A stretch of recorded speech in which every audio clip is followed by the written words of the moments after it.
of Supervisors meeting, recorded April 20th, 2021.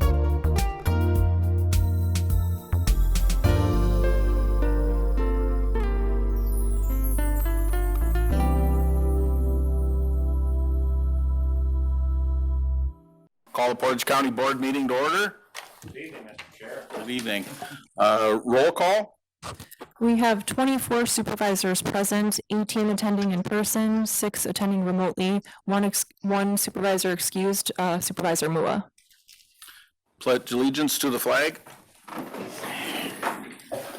I pledge allegiance to the flag of the United States of America and to the republic for which it stands, one nation, under God, indivisible, with liberty and justice for all. Invocation by Supervisor Rakowski. Let us pray. With spring upon us, we usher in a new season. Spring is a time of birth and new growth. It is a time of great optimism as we look ahead to the future. Lord, help us to realize that spring comes with the dawning of each day, with the opportunity to grow in wisdom and knowledge and understanding. Lord, watch over those who are starting a new growing season. May they be blessed with timely rains and ample sunshine. Lord, watch over and keep safe those who protect us, educate us, and care for us, and all who work to do your will. In your name we pray. Amen. Amen.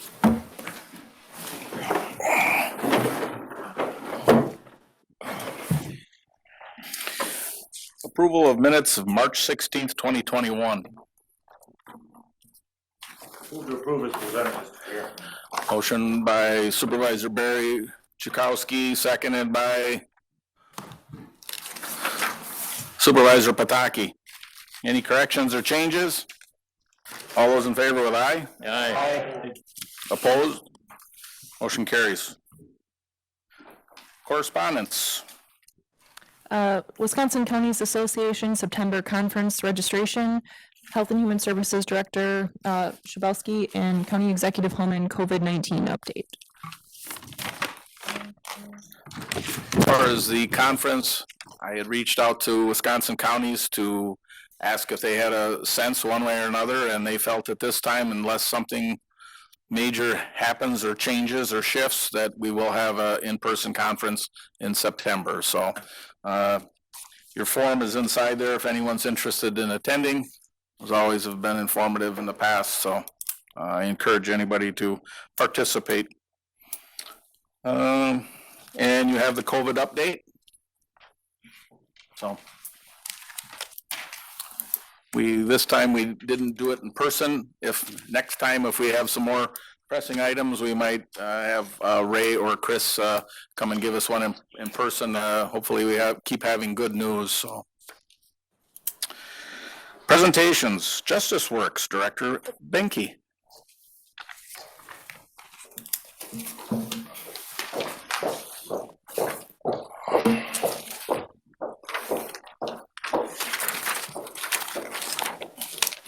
Hi, I'm Andrea Benke, the Justice Programs Director for Portage County.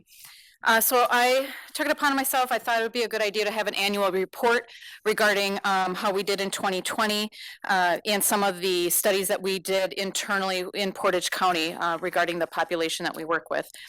So to start off with, and I'll just hit the highlights in this PowerPoint. To start off with treatment court, our numbers were down in 2020, and a lot of that had to do with COVID. There was less referrals that came in, and we had difficulty getting our court to provide the services that we needed to help people sustain sobriety. They had to be more isolated, which causes more trauma to them.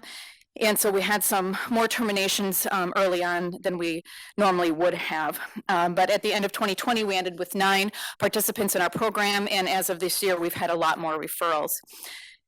With our treatment court in 2020, we have averted a lot of incarceration costs.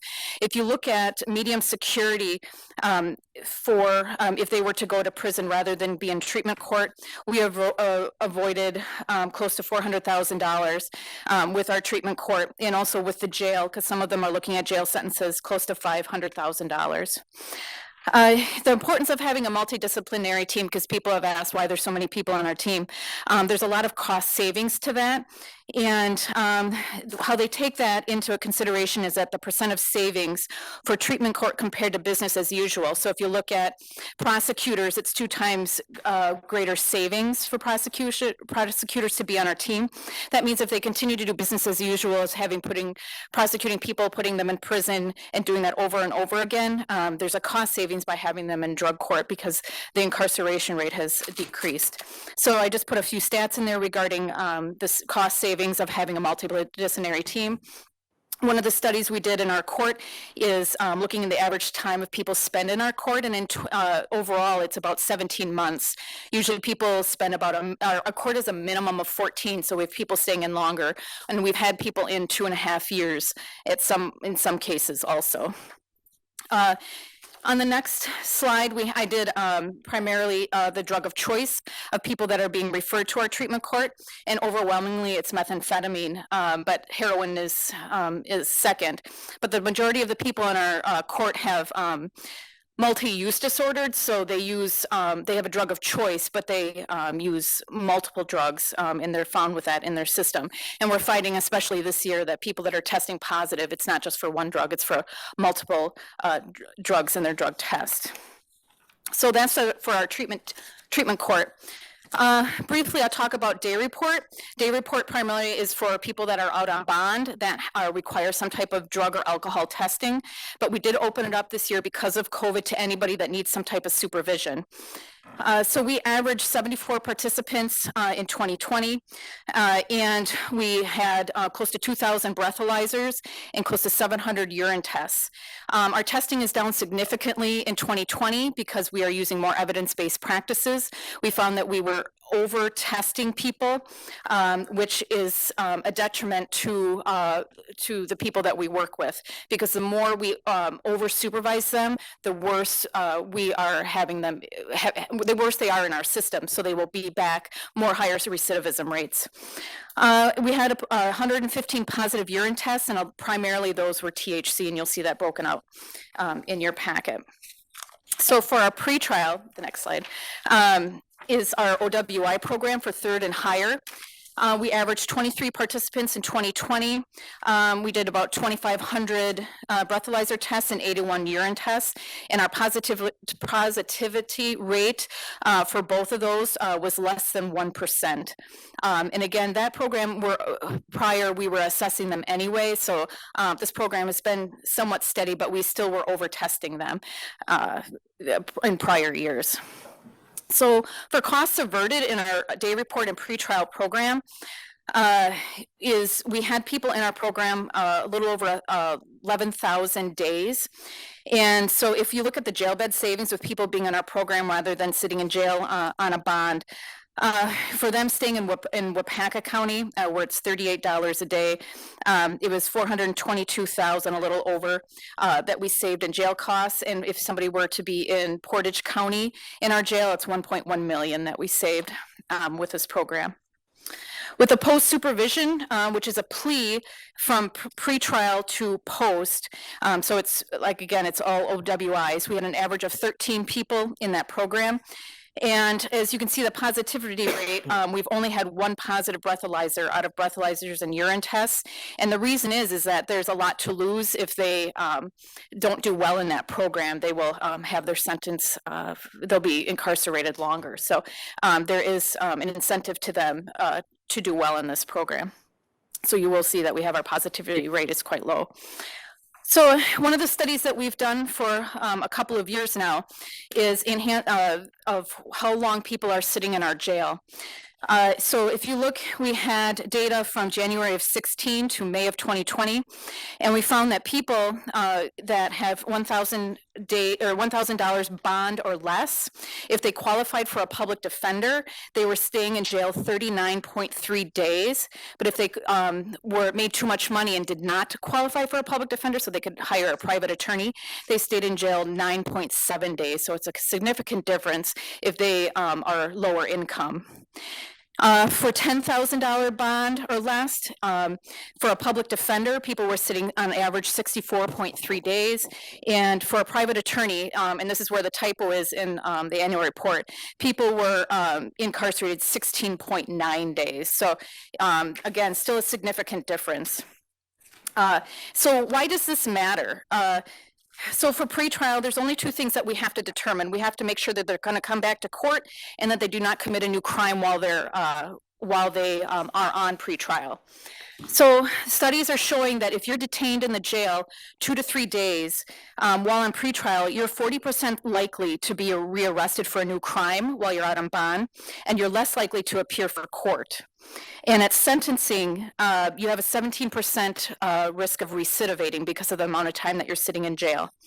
If somebody were to sit in jail 31 plus days during pretrial, they are 74% likely to be rearrested for a new crime, and they are significantly less likely to appear for court. And at sentencing, after sentencing, they have 46% recidivism rate. So we find that people that the longer they're incarcerated, the worse they do out on pretrial.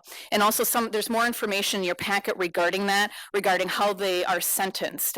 Judges look at them somewhat differently, and they receive different sentences the longer they stay incarcerated, the studies are showing. So how can we, and what we're looking at right now is enhancing our pretrial program so we can help eliminate the gap between people that qualify for a public defender and qualify for, or that don't qualify for a public defender. So we're in the process of creating a release matrix that will determine how often somebody should be supervised, how much testing, drug testing they should receive. Court date reminders are the biggest cost savings that people can have to get people to return to court. And also starting an electronic monitoring program and having criteria for how people would qualify. We're also looking at having a step-down process for compliance. So the better that somebody does, we can look at reducing the amount of testing or the amount of supervision that they have. We also have to validate the assessment we plan on using. So we have to find a third party that's willing to validate this, our release matrix. And we already have a couple people willing to do that at UW Stevens Point. So in 3 to 4 years, we're going to have somebody that's going to two people that are going to validate our assessment to make sure that it's compliant with Portage County. And so we want to, how do I say this? So we want to, that's something we're going to be changing this year, is providing the services so we can bridge that gap between the people that can qualify for public defender and not qualify. And one slide, the last slide that I have, and this is something that I was asked to put in this PowerPoint, but it's not in your annual report, is a study that I did, not a study, but something that I completed regarding the surrounding counties and the percent of population that's incarcerated. So I contacted the surrounding counties and asked for 6 months of their jail population. And then I averaged that number, and then I took what the population was of that county and did some math and determined, at least for, for Portage County, I can say we incarcerate 0.001% of our population. And then you can see all the surrounding counties on there. Now, this does not include they call it safekeepers. So it's people that, so we have people in Wapaka County that are Portage County inmates. And so that number is not included. So, or Wood County uses Adams County. This is just people that are incarcerated by their county. So we took that number, I averaged them, and then took that. So Marathon, Washera, and Wood have the highest percent of what their population is of incarceration, that followed by Adams and Wapaka, and then Portage County. So that, like I said, that's not in your packet, but that was something I was asked to include. So that is all I have, if there's any questions. Supervisor Barry Jakowski. Thank you, Mr. Chair, and thank you, Andrea. Did you know if Wapaka County included our population that's over there when they give you their daily population? No, they did not. I asked for just their population. Supervisor Medin. Andrea, when you reported on the day report program, you stated that if the more rigorous your monitoring of people, the higher frequency of infractions. Did I understand that correctly? Correct. Why is that? Because the more you over supervise somebody, the worse they're going to do. So if we find that there's a low risk person that we're having come in test for, let's say breathalyzers 4 times a week, they don't need that type of supervision.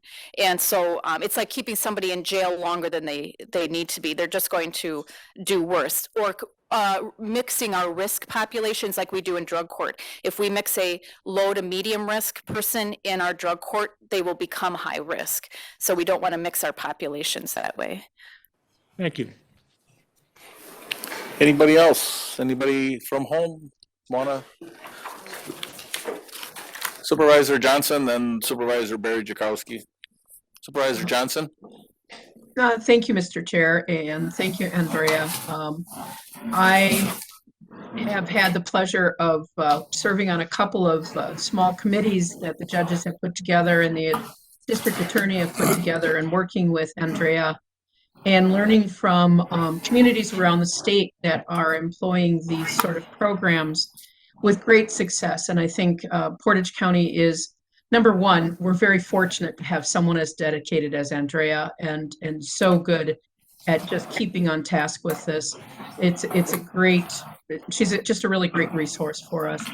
But this not only has an opportunity, or Portage County has an opportunity to set some trends like other communities are doing across the state, but as the numbers pointed out, is to save us money and have better outcomes for those who have offended. And ultimately, that's what we want, right? We want to have offenders find a pathway back to being productive in our community. So, kudos to Andrea and all of the work she does and everybody involved in this. So thank you. Supervisor Barry Jakowski. Thank you, Mr. Chair. Isn't the whole situation, as Supervisor Modine referred to, if you're testing more people, aren't you going to catch them with their hand in the cookie jar more? Aren't those two figures kind of skewed a little bit? Well, if you're testing people more, of course you're going to have more cynicism for the fact that you're testing them more, you're catching them more often. Pretrial is not, and that's the one thing that the studies are showing, is that we really should not be drug testing anyone on pretrial, because the only two things we're looking at doing is getting them to show up for court and not commit a new crime. So does drug testing prohibit any or increase success of any of those two things? And so we're finding that that is a high cost that doesn't meet the benefit of what we're looking for pretrial. And I understand all that, and I would agree with you. You can only test so many people. But I mean, as Supervisor Modine referred to, your studies show that because you're testing them more, you're catching them more. Well, that stands to reason because you're testing them more. Correct? Well, yes and no. We're also testing people we shouldn't be testing. So there's people that don't have a drug or alcohol problem that they're asked to be tested. And so what do you do with that then too? But because, and that's where the whole shift is happening, is that drug testing has really no yeah. Statistics show Right. that the outcome is the same or close. But I mean, when you're telling us that because you tested them more, they're reverting back to their old habits, well, you're just catching them more because you're testing them. Right. I mean, that's true. But then what do you do with, does that prohibit them? Yeah. Anybody else have any questions? Supervisor Ande. Forgive me, thank you for your report. Please use your mic, sir, Oops, sorry. so people at home can hear you. Thank you.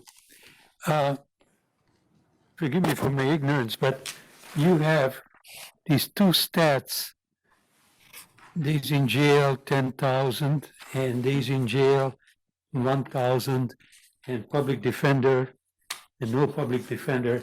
That is huge. Correct. So what are we doing about that? Is there a necessity for more public defenders, or in order to reduce the size, or how can we bring that somewhat rationally closer together? So that's what we're talking about, is revamping our pretrial program, because it's people that are sitting in jail because they can't afford to get out of jail. Right. So people are sitting because they can't afford it. not because, because when we did that study, we were seeing people that were on a $50 cash bond sitting close to 60 days. And so if it's that low, do they need to be sitting? And then again, all the harm we're doing with them, the increased recidivism and all of that sort of thing. So that's what we're talking about, is revamping that, is to provide an assessment prior to the bond hearing of what are the odds or what are the likelihood of them returning to court, and what are the likelihood of them committing a new crime while they're on pretrial. So once we can give that information, and that's evidence-based assessment that we would be using, we assess them prior, provide that information to both the attorneys and to the judge, and then they can make a decision at that point. Now, the judge can override anything that we recommend, but we're finding that this is what other states and counties are doing to provide that information, because we have to say to the courts, the odds of them coming back are extremely high. Can they be released on their own recognizance? Instead of saying, well, you haven't, we're going to hold you on $50, but understanding that maybe they're, unemployed, or they can't afford the $50 and they're going to be sitting for 60 days. And maybe that wasn't the intent of the court, to do that. So that's what we're hoping, is getting the assessment to the court system prior to the bond hearing, and the assessment's going to determine what the release would look like to them, and hopefully then we can close that gap. I have a whole number of other things that bother me about that stat, but I understand what you're saying, and I thank you for your information. Andrea, do you see $50 bonds, $100 bonds? When we were doing, I can't speak now, but when we were doing this assessment, yes, we were seeing that. Not a lot, but there were. So relatively low bonds. Do you know what it costs us as a county to have a person in jail for one day? Over $100. And then it's 38 in Wapaka. Yeah, and if they're not a risk, they're going the wrong way. We want to determine risk level, because if you put a low risk person in with a high risk, you're making them, if they stay longer than 24 hours in the jail, we've already increased their risk level. And that's exactly what we don't want to do. So it's not, there's a long-term consequence to incarcerating people long-term if their risk level doesn't determine that. Any other questions or comments? Does Jerry, do you have your hand up, or are you just moving around? Okay, good to see you moving, Jerry. All right, and I would agree with Supervisor Johnson. We're very lucky to have you, and I think a lot of other counties are starting to model what we're doing here in Portage County, so that's quite a compliment to Andrea. So, all right. Next item, number 6, County Executive Holman's Government Service Facilities Planning. Hey, good evening. So like with many things, COVID put a damper or a hold on the conversations we've been having around infrastructure in general. And as we all know, it's been an issue that we've been talking about for a rough 20, 25 years. And so I think that a lot of what I'm talking about today is kind of reintroducing the topic post-COVID, but also to let you know that after I presented to Space and Properties Committee earlier this month, they suggested that it would be beneficial to provide these updates on a regular basis to the full board, so that whatever is discussed at the committee level, you are all aware of prior to anything substantive coming your way, so that there'd be fewer questions, or there are opportunities to ask questions along the way. You'd also have an idea of what the committee's broaching any given month, so that if you couldn't make a meeting one month, but you wanted to make it the next, then we're trying to just make sure that we're carrying you all along the way with the conversation. So that's what the intent of this is.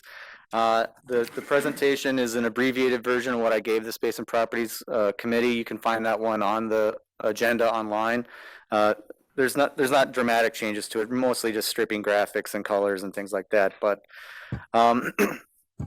suffice it to say, we're in a similar position that we've been for some time, in the sense that we know we have buildings with issues. We've got some needs to resolve. I think the big question is, what's the way to thread the needle on determining, the best combination of strategies in terms of addressing what's going on in any particular piece of the puzzle. And they're all very different pieces too. It's not a one situation fits all kind of approach. As you've heard over the years too, capital improvement planning is still, it's not overly difficult. There's just lots of noise in the planning because we're still wondering, there's a degree of uncertainty about certain things, like, is this going to happen to that building? Is this going to happen to that building? And so you're in a position of not wanting to necessarily invest a lot of money into something that you might be replacing relatively soon in the grand scheme of things. The bigger one, I think, at least in my term so far, has been kind of the cost of deferred maintenance in terms of they're going up.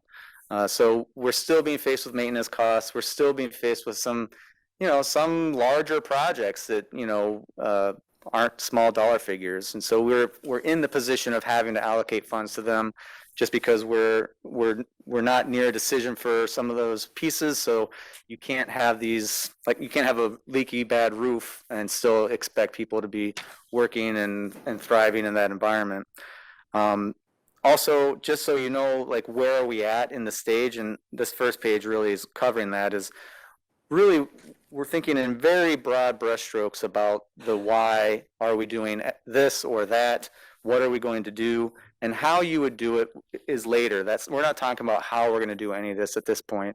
It's more along the background of, like, why is this conversation even having to be had in the first place, and having that conversation with ourselves so that we can identify the sort of, what are the priorities we're seeking, what are the big issues that we're looking to resolve, and how, why are we wanting to resolve them, and then how can we do that based on each situation's, unique needs. So we're still very early in the overall process. We have a ton of homework behind us. We've got lots of studies, and we've heard all that before. But that information is still valuable in the sense that it can still shed a little bit of light on issues that are still happening today. So really, the emphasis on that second slide at the bottom is just, we're at the position of replace it or not. And if not, then what do we do and why? And the why is for ourselves, so that we understand why are we making this decision. And so that's where we are. The rest of the list kind of outlines this particular phase of thinking in terms of if we were to get to a point of taking any further steps with any particular piece. A real rough metaphor, just I think, which is important because it gives us all a common point of reference in terms of how do we think about this, is replacing a vehicle. So if you've got an old vehicle, a lot of us have one. I've had one. I have one right now. I've got an older car. It still works, but it's got some issues. And so I'm sure you've all had the same conversation. Well, is it just brakes and tires and I can replace that and avoid a car payment? Or is it my transmission's blown, my tires are off, and the body's tilted because I rolled it that last Saturday, trying to show off for my friends. On top of, the questions around the car itself and what issues there are, is maybe your needs have changed, so like, I have 2 small kids. I didn't have them 5 years ago. So maybe the car I would have looked at 5 years ago isn't the same car I would look at now because my needs have changed. So that's just another part of the decision-making process, the what are we trying to do here and why? I'm getting a minivan, right? That's cliche. Why? Because I've got 2 small kids and I need to take them everywhere I go. The second step of the metaphor there is like establishing parameters based on what's important. So I just listed some of them. I think safety is important. I want to have enough capacity for my kids, and I do farmers market on a Saturday sometimes. So I want to make sure the back is square so I can fit my coolers in there and not have to deal with curves, because curves don't deal with rectangle, hard angle, 90-degree coolers. Same deal, like life expectancy. Is it something that's going to last me for 20 years because I know I'm only going to put 5,000 miles per year on it, or is it something I'm just going to drive the heck out of, and so I really need to get something that's, balancing my needs. Then the third step there is identifying various approaches. So like, I can do nothing with my car and just say, I'm going to ride this thing into the ground, and then I'll be at a different decision point. Or I can say, do enough to keep it going. Or if it's like really in a kind of half a dozen this way, six the other way, maybe I compare it to what a new car is and start doing my pros and cons that way. So again, it's just a helpful metaphor. If at any point along the way you're wondering, like, why are we talking about this for a building? It might be helpful to think of it in the same terms as past decisions you've had for yourself. So as it pertains to the buildings themselves, the step one slide there is establishing consensus on the need. And so that's the what are we doing and why are we doing it? So historically, you know, we've got multiple studies showing us what we're working within, but it also, you know, safety was a primary concern, whether it was the courts or the jail or the inmates or the public, staff, you know, that was something that was a motivating factor for we need to have this discussion because of this issue.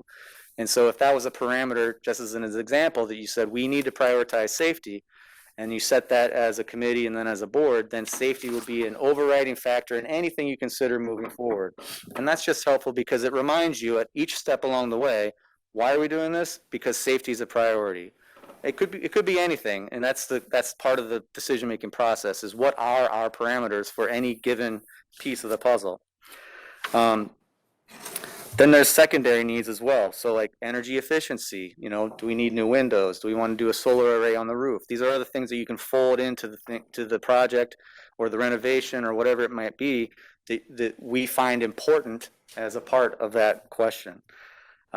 Improving operations, whether that be moving walls so that there's a different efficiency of space or people can flow through space more easily. That's a big issue for this building. The space is not efficient for the uses that it's set up for the courts. And so that's why you find people talking with their lawyers in the hallway, or, you know, there's a lot of co-mingling. There's not a dedicated space for a lot of this stuff, or maybe they're in conference room D doing a mediation, like, because that's just the space we've got. Whereas if you had a different approach, you could say, we don't want any of that to happen, so we want everything happening on the second floor, then you would have your plan reflect that. And I'm sorry if I'm sounding sort of pedantic or telling you things you already know, but it's helpful for me to kind of articulate the framework so that you understand, that we understand where we're at in all this. And then of course that also helps address the deferred maintenance I mentioned earlier. That all of that information, when you set these parameters as we move forward and you hear about them and provide input into them, that's going to help the Space and Properties Committee and the County Board with timing of decisions in terms of, okay, well, we know we're going to renovate this building, so we can do that right away. That's a simple, quick fix. We can get that out of the way, off the table, and then shift our attention, that kind of thing. Step 1.5. I injected this one in here because it's just important to acknowledge some of the other impacts of uncertainty.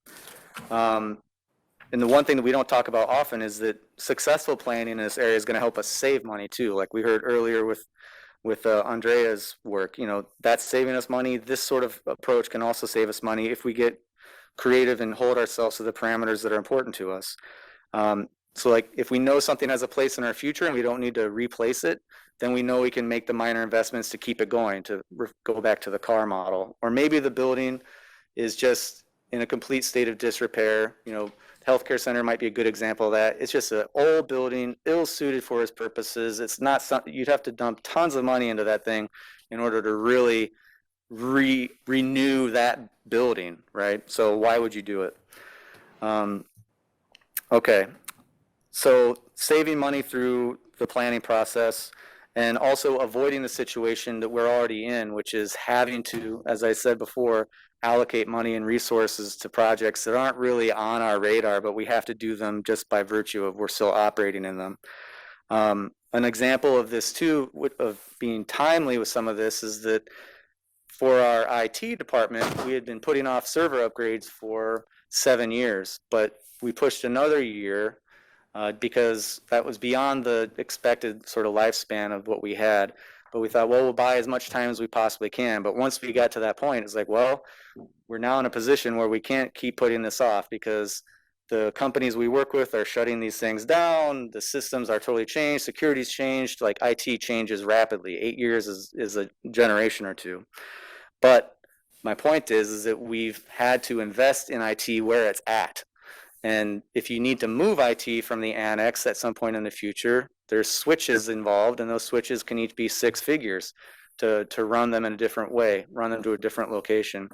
And so it's, if you can avoid that sort of thing, that would be helpful in terms of allocating funding. And I've already hammered on the point, you know, if we have the decisions with this understanding in place, we'll avoid some of the things of spending on things that aren't going to be with us for long. So once you've acknowledged these impacts and you get to the step where you're establishing the parameters, the example list is just, again, to show you what are the things that you might want to discuss as parameters for your decision making. What are the things that are important to you? So again, just as examples, you could say, well, we want to make sure that the jail is replaced and the LEC is replaced. That has to be a part of our planning. It's a very fundamental piece. Or you could say the opposite. It's up to the decisions being made by you at the committee and board level. Another one, utilize and reuse as much of our existing space as possible. That could be a driving factor. We want to use as much of the current footprint we're in now, and that will shape the decisions. Further down, you've got provide flexibility in programming and future expansion. Maybe you want to build some boxes that are somewhat ambiguous so that if you needed to shift them to a different purpose or expand a little bit here or prepare them to expand in a different way down the line, then you've done that work because you've anticipated it. Then also maximizing long-term operational advantages where possible. So operational costs are a near constant in these conversations, and that's because we want to make sure that whatever we do to address the situation, we don't end up inadvertently adding to the burden for operating that space. So there's a lot of components to that, whether it be who's in the space all the way up to facilities and how they have to maintain it. And the last two, for step 3, this is where you're getting to developing the master planning approaches. And what this is doing is it's addressing the needs that you've set within your parameters. So now you're saying, here are approaches for the master planning process. And these, again, are just examples for you of what that would look like. So if you said we want to reuse all of our current space, that first one, let's test fit the existing facilities. All right, can we use all of our existing space? If yes, what does it look like? If yes, but what does that look like? And so then we get an understanding of how we best meet that parameter we've set for ourselves. Understanding the high-level cost impact. High level meaning debt service levy. So do you understand and appreciate the impact to a taxpayer if you, say, built an administrative box over here for XYZ departments? Now their debt service is going to go up, which will get reflected on a tax bill at, say, $5 a year, whatever it might be. Do you understand that and see the arc of I've invested, now I've paid off the investment, the debt service, and now I'm into maintenance costs? When you look through the approaches, you would review them, whatever ones you're looking at, and score them based, again, on the priorities you've set for the decision. Again, what are we doing and why are we doing it? I mean, you could say we're not going to do anything. Well, why are we not going to do anything? You could say, well, we don't have any money in the bank account. All right, well, that's a good reason not to do anything. Step 4, this is just the final slide there, is the conceptual planning. So that's your value analysis. That's looking at phasing, size, costing scenarios. So you're getting into a more detailed final version of everything we've talked about up to now being shown and articulated through this approach and that approach. Again, just for examples, if you looked at a jail, you could say, well, let's do an 80 bed or 120 bed or 180 bed. You could look at all of those based on what you're wanting to do there and why. You could say, like a double bunk build, you could say, well, we'll do 80, but we'll have 40 of them be double bunks so that if we needed to have a double bunk, you could add those double bunks to that space. And now you're not building a bigger jail per se, but you're just utilizing that space differently. And so then you would evaluate that based, again, on the parameters you've set. Then looking at the alignment of the debt service with the phasing of the project. So if you have 5 pieces, you can see the debt service come up and down for each piece and get a good look at what that means over, say, 20 years. You would review and score the scenarios, and then you would select an approach and you would go with it. And that's just that's the first part of where we're at. And then after that, you get more into the hows and more of the details and some of the nuance. But these are really the big broad brushstrokes. So it's a good small kind of summary as to where we're at, where we hope to take the discussion. Space and Properties will continue to discuss this at their meetings. There'll probably be some months where there's a couple of meetings, maybe one of them for regular business, one of them for just this topic. And so keep an eye out for that. We'll certainly keep you in the loop here and just in general as it moves forward. And by it, I mean whatever comes out of the process. And that is largely dependent upon Space and Properties as a committee, you all as a county board, staff bringing support and expertise to answer the questions, continuing to work with BWBR, the architect firm, and then also there's probably some consulting services in there here or there to help flesh out and, you know, shepherd the conversation along. So that's all I have for you today. It's, again, these are just going to be sort of updates in terms of where we're at. If you have questions between meetings or anytime, always reach out. And if I don't know the answer, I'll figure out who does. Do you have any questions tonight? Anybody with any questions? Nope. All right, thank you. No way easy.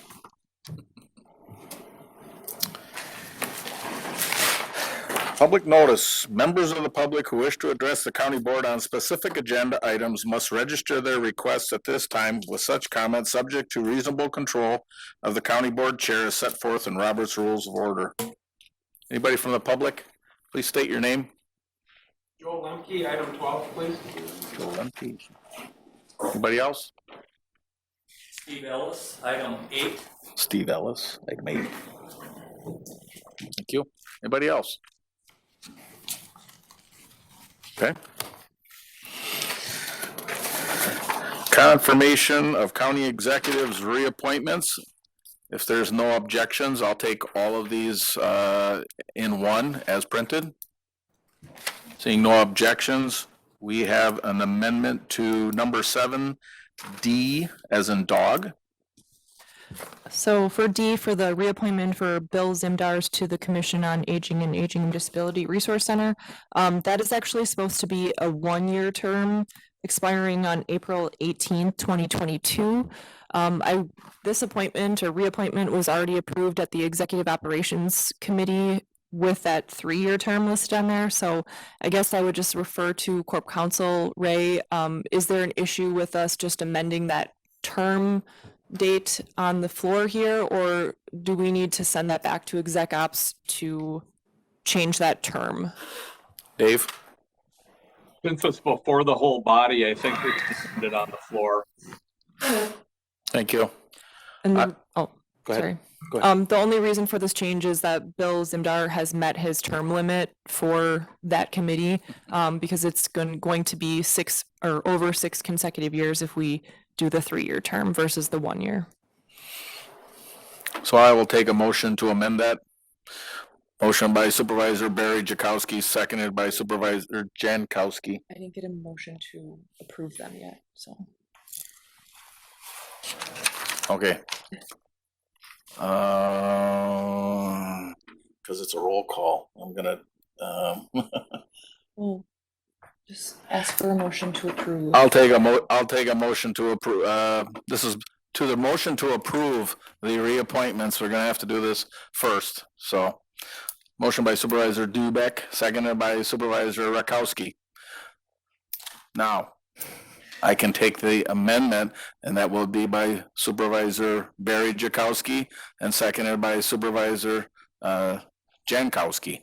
If there's no discussion on the amendment on 7D, changing the expiration date to 2022. Yep. All those in favor with the amendment, say aye. Aye. Aye. Opposed? Amendment carries. Back to the original reappointment with the amendment.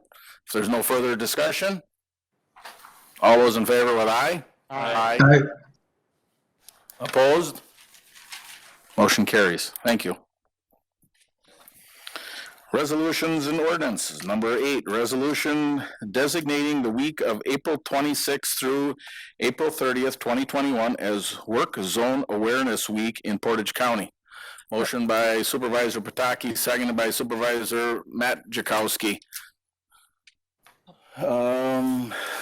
Mr. Ellis.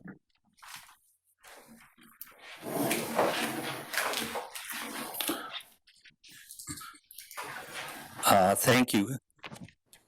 Portage County has a mission statement, and the mission statement states that the role of county government is to enhance the quality of life for all of its residents by providing fiscally responsible services that enable our citizens to build productive communities families, and lives. There's nothing in the mission about controlling the way we think. Each item on the agenda tonight, including number 8, fits nicely into the board's role. You're providing us with good services, and you're making no attempt to mandate how we are to think about each of the items on the agenda. I've lived in the county for almost 30 years, and you've never heard of me until recently. This is because it's only recently that the board has decided to get involved in some very controversial topics, and mandating how people think is a big part of these activities. When it comes to controversial ideas, I don't allow myself to be trained or seminared into thinking the way somebody else wants me to think. So, I believe you'd rather not hear from me at all, and I certainly would prefer not to have to do this. Moving forward, I'd like to encourage you to continue operating within the mission statement. Thank you.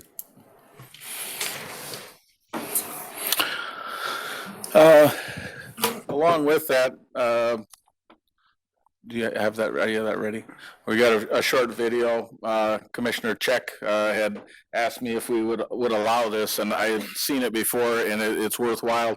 I just don't think everybody realizes some of the things that happen out there with the highway. And I'm going to go from memory here, so if I'm wrong on any of these, Nate, please correct me. But I believe we had 2 towable flashing arrow signs that got hit or smashed this year. Those are the big arrows that say move over into the other lane, and people are running into those behind a big orange truck with flashing lights, and people are still hitting those. And I believe we had an incident where there was a plow truck plowing the shoulder, and I think it was on I-39 by Del Monte going northbound. It's clear, it's wide open, it's flat, and a semi went by and hit the mirror on the plow truck. He was that close. And it's the things that go on and these guys see out there, it's kind of surprising and unbelievable. And I see it when I'm out on the highway when people don't move over, even for law enforcement or anybody that's out there. Move over, slow down. So this is a very good little video, so it's only about 3 minutes long.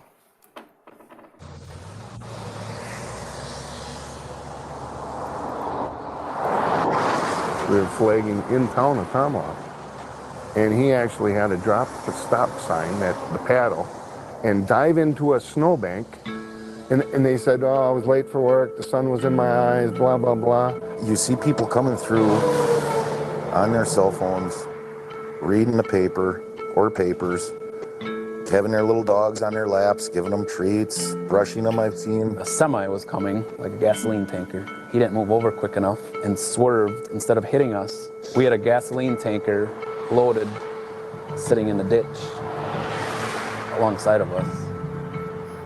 It was very scary. They've got a computer mounted on their car dash and stuff, and they're driving down, they're coming into the work zone, and they're punching on the computer. That's when I seen as the lady drove by and she was driving with her feet and putting makeup on. And had a coffee cup on the dash. On the bright side, though, I think I had a lady one time stop and give us some cookies for the crew.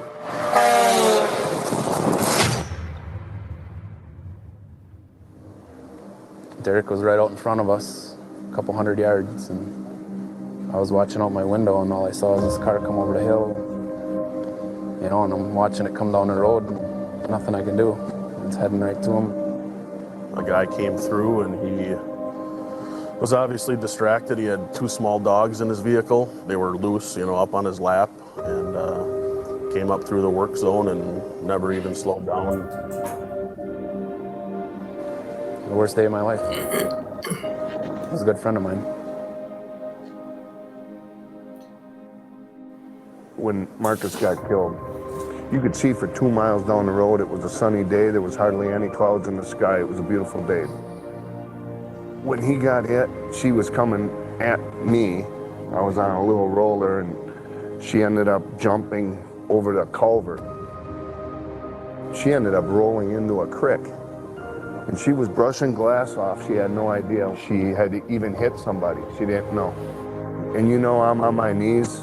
I got a blood running between my legs from that man dying on the road, and I had some guy come through the work zone and says, I know this is bad and everything, but I'm late for work. Can I get through? You know, the workers are our family.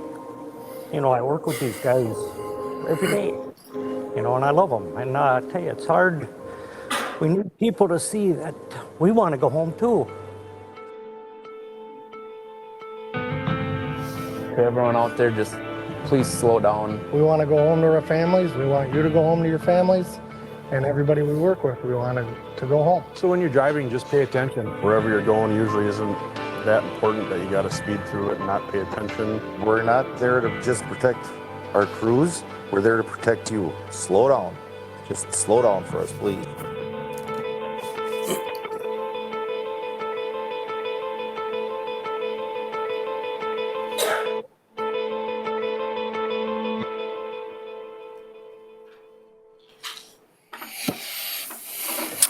Supervisor Rakowski. I was just wondering if Nathan could make this available to the county supervisors so we could share this publicly. Yep, we've got, Lee has it, and Kayla, we can probably shoot it out tomorrow.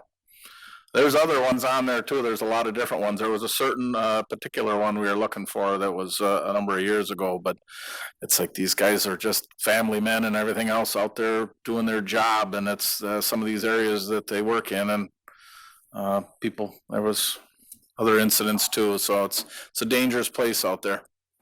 So, are there any other questions or comments? Supervisor Johnson, and then Supervisor Honnold after Johnson. All right. Thank you, Mr. Chair, and thank you for sharing that video. I had seen it before a number of times. I want to remind everybody, and I do this every year when we pass this resolution, that the highways and our roadways are also the work zones for those people who are sanitation workers collecting our garbage and recycling, and they have the same protections under the law as do highway workers. We are the fourth most dangerous industry. We, solid waste industry, are the fourth most dangerous industry in the United States. And we always ask people to slow down, move around, because we too have men and women working, picking up the garbage and waste or garbage and recycling, and they too would like to get home to their family. Thank you, Supervisor Johnson. Every year I remember that. When I seen you had your hand up today, I knew what it was, and it's like, one of these years I'm going to remember it. So, yep. Supervisor Honnold. I'm wondering if the video that we just saw couldn't be part of the public service announcement from the local TV channels, kicking off that week, or making it available to local. We'll see what else we can do with it. I don't know, it's a YouTube video. If we can get into any copyrights or any of that other stuff, that's a kind of a goofy world we live in, but we'd have to just make sure that we're not stepping on somebody's toes with that. So otherwise, maybe even put it on the front of the county page on the website for us as well, being it's the Work Zone Awareness Week. So. Sure. Anybody else have any comments, thoughts, concerns? Oh, Supervisor Neville, thank you. In the sixth, whereas, the second line, the word which I think should be who, especially we're talking about people. And it seems it makes a difference in this case. 3 workers who were killed.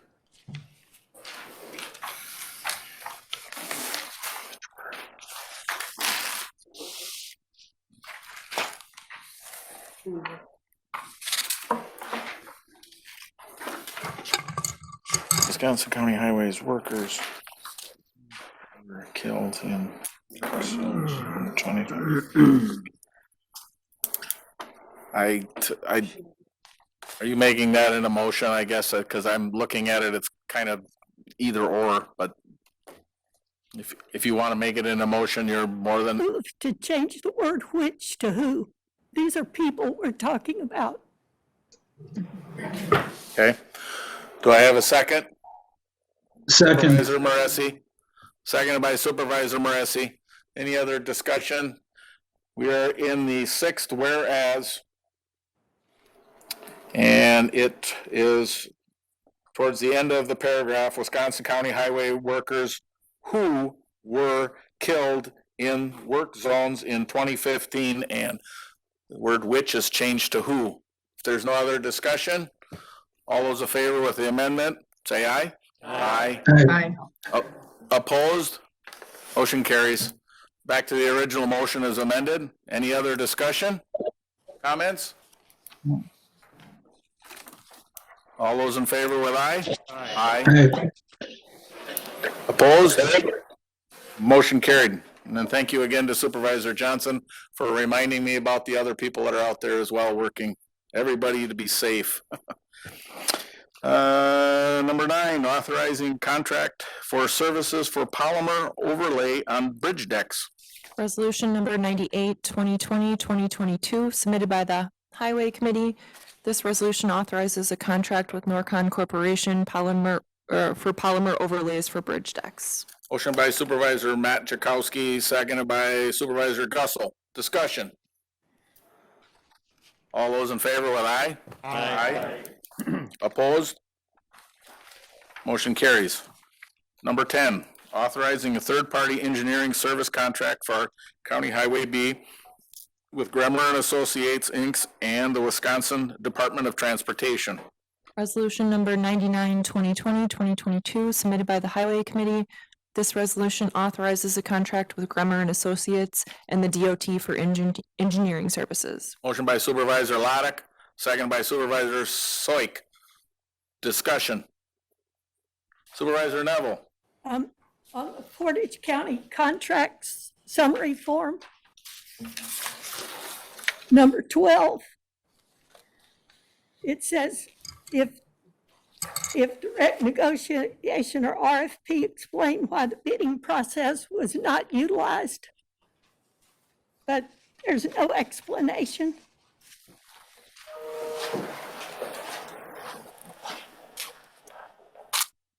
Nathan. The county's purchasing policy allows for requests for proposals, and since this has DOT and federal funding on it, we actually can't do a request for bid. It has to be a quality-based selection, which the contract's negotiated after we've selected the most qualified firm. That's why it was a RFP versus a RFB. Okay. Yeah, thank you. Just next time it needs to be in there. Anybody else? We have a motion and a second. All those in favor with aye? Aye. Opposed? Motion carried. Number 11, approving and authorizing a 2021 budget adjustment and a contract with IEI General Contractors, Inc. for the repair of the Jordan Pond Dam project located at Jordan Park. Resolution number 100, 2020, 2022, submitted by the Park Commission and the Finance Committee. This resolution authorizes a budget adjustment and contract with IEI General Contractors for Jordan Pond Dam repairs. This resolution requires a 2/3 supermajority vote. Motion by Supervisor Splinter, seconded by Supervisor Ande. Discussion. All those in favor with aye? Aye. Opposed? Motion carries. Number 12, Portage County Wellhead Protection Ordinance Amendment. Resolution number 101, 2020, 2022, submitted by the Planning and Zoning Committee. This resolution amends section 7.2 of the Portage County Code of Ordinances, known as the Wellhead Protection Ordinance. Take a motion by Supervisor Reeser, seconded by Supervisor Rakowski. Discussion. Supervisor Moresi. I believe you have public comment, if I missed it. Oh, I'm sorry, I wrote down the wrong number, yes. Joel Lemke? I think we had you down as 12 or something. Oh, this is 12, so. I'm sorry. That's all right. I made it up here either way. Yep. Appreciate it. Thank you. So there's been about 3 years of kind of meeting on this topic. And while there was a lot of really kind of thoughtful consideration put into it, I think the basis of what I'm here to say is that really the way this was adopted doesn't really meet the needs of municipal water suppliers.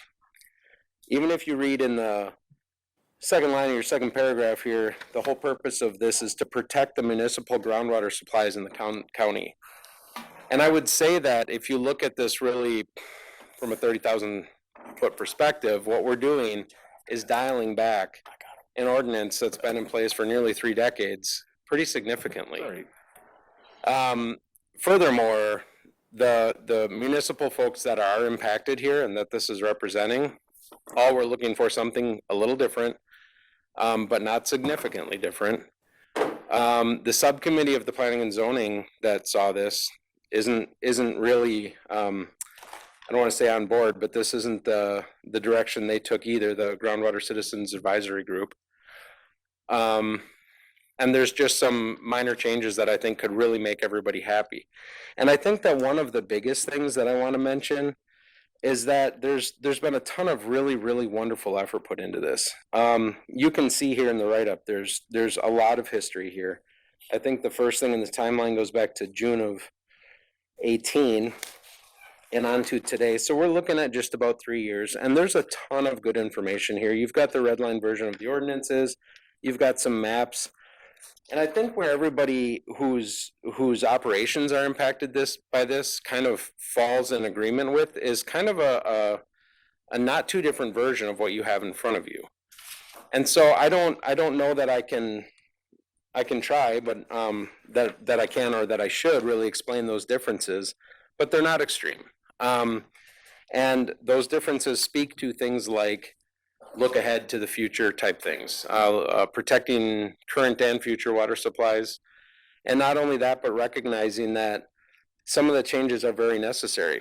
You know, the big zone C in the county, the drastic change there actually isn't one that was contested at all by any parties. And I think that's okay. But some of these modifications where some of the zone B and zone C kind of start to get that look like their fingers. Some of that I think needs to be rounded off. And I think those are the comments that were largely presented by the municipal water suppliers out there. I want to thank the committee for all the time they put into this, because there really was a lot of good conversation. And the staff, of course, because they really spent a lot of time in developing it. But I do have to say that I don't think it represents what the municipal water suppliers actually need. Furthermore, I think there's a little bit of disjointed governance that we're going to run into, because the intention, my intention was to work through this process, and assuming that the commentary delivered by those of us who are impacted by this was pretty well received, basically adopt the same ordinance from the city. So you go back to 1993, before any new wells were installed and everything like this, and we were all basically implementing the same ordinance, right? Didn't matter if it was referencing the city ordinance, the county ordinance, or whatsoever, because our lines kind of matched more back then. Well, since then, there's a few new wells. We have well 11. There's some areas that are modified, need to be modified. But I think the important thing to really highlight is that this isn't going to be what's proposed, at least from a staff perspective, on the city side, right? And the city's got some authority and jurisdiction here too. And actually that authority and jurisdiction goes outside the city boundary. So if there is a wellhead ordinance that doesn't match what we're going to enforce from the city perspective, it doesn't make a ton of sense to have two different ones. So in the next couple months, I think it's probably the appropriate time now, knowing maybe we're not quite on the same page. We'll probably walk through that process on the city side and say, here's the ordinance that serves our purposes. And that'll be there for viewing. But I just wanted to come here to say that, because the hope was that we could adopt what was adopted by the county.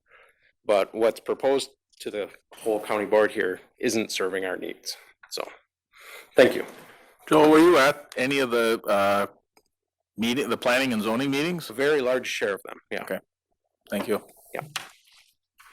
Yeah. Supervisor Reeser, then Supervisor Morassi. Make sure you're unmuted, Supervisor Reeser.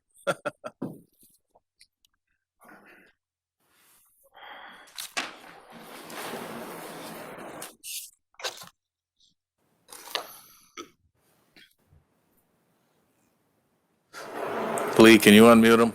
No? Okay. Pardon me. There you go.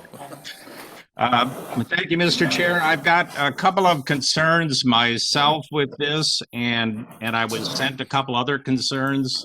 And if I could bear with me here. If I could start with 7.2.4, the Groundwater Protection Overlay District A. And I'm looking at 7.2.4.2 permitted uses, and I'd like to ask about the rationale of striking our zoning administrator and instead looking at these special exceptions going through only the Planning and Zoning Committee. So I would just like to hear some discussion about why that was struck. I mean, typically, I think we rely on people who are trained and have certificates in areas such as our planning and zoning staff and our planning and zoning administrator. I see the committees more as legislative bodies, and so I'm concerned that we're taking some of the decision-making authority out of those who actually have the criteria behind them and the understanding to make the decisions, and we're moving it over into a committee. So I would just like, I guess, a bit of a conversation about why that was struck.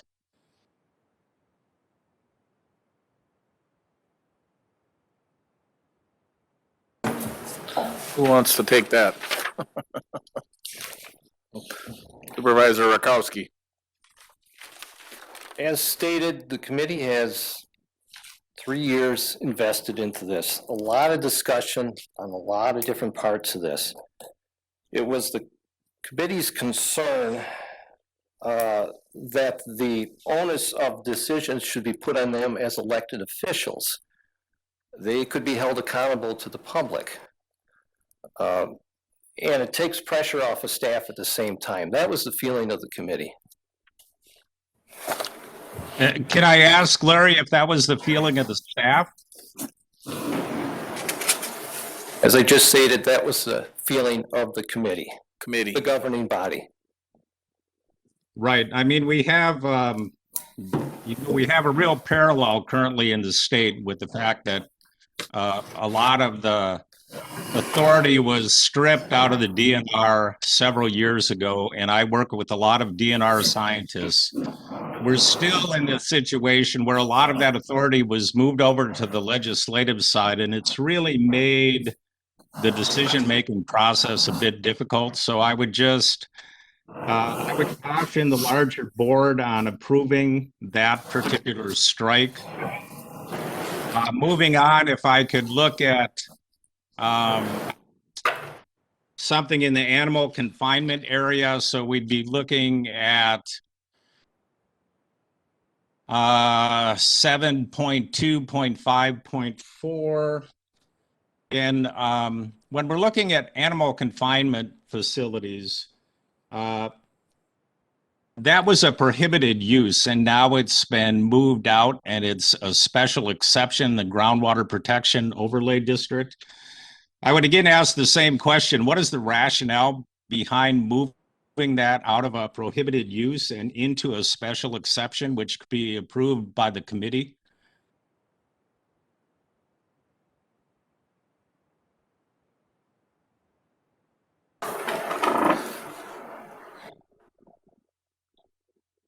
Supervisor Rakowski, can you help us with that? Do you recall, or? Actually, I'll call on Supervisor Barry Jakowski to speak to this one. Supervisor Barry Jakowski. Excuse me, I'm looking for it in my 7.2.5. Page 6. 0.4 special exceptions, number 5, animal confinement facilities. Page 6 on the black and white, or red. Bottom of the page.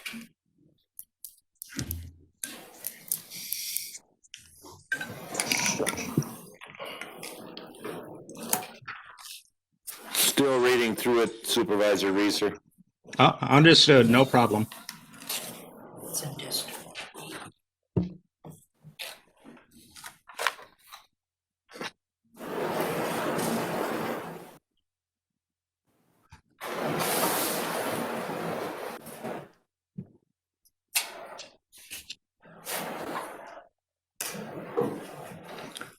I guess at this time, without further review, I could not give you an honest answer.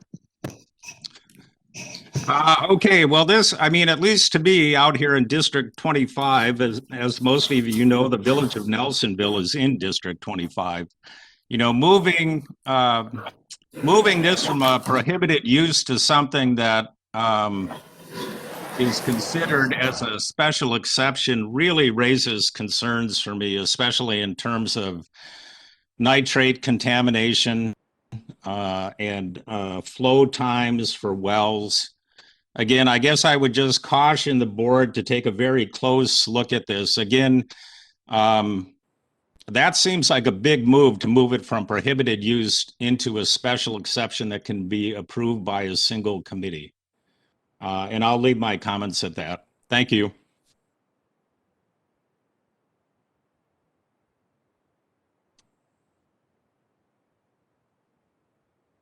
As a prohibited use under 725, and it was stricken, and it was just put over to 725 for Special exceptions. under a special exception, because I believe if memory serves me correctly now. Barry, back away from the mic a little bit. Thank you. If memory serves me correctly, they were looked at on a case-by-case basis. Supervisor Morassi. Thank you, Mr. Chair. I appreciate the opportunity to speak. I think just expanding upon Supervisor Reeser's question about the animal confinement facilities, putting them in the special exception, part of this ordinance, doesn't seem very wise.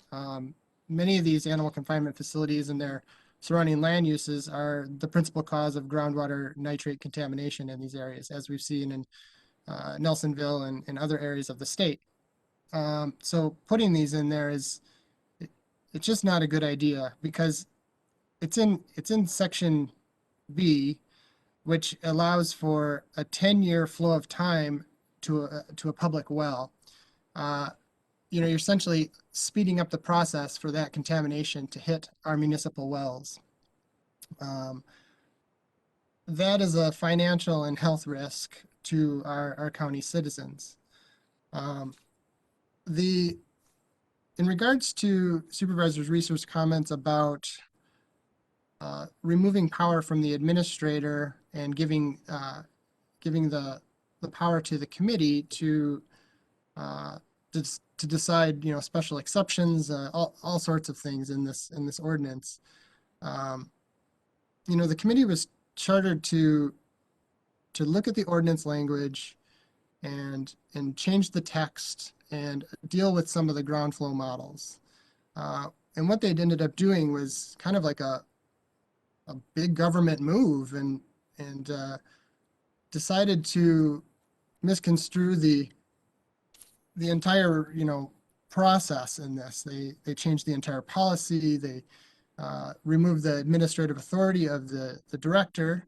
And this makes the appeals process way more cumbersome for people trying to, if they want to appeal, that now has to go to a committee.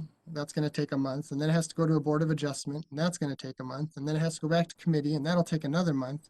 So it kind of just delays the process. The administrator, our planning and zoning department, they are the experts in the room. They do this for a living all day. And I don't believe that they need, for small tasks and small items, they don't need to have the committee's approval to take care of these things that they've been doing since the beginning, of the department itself.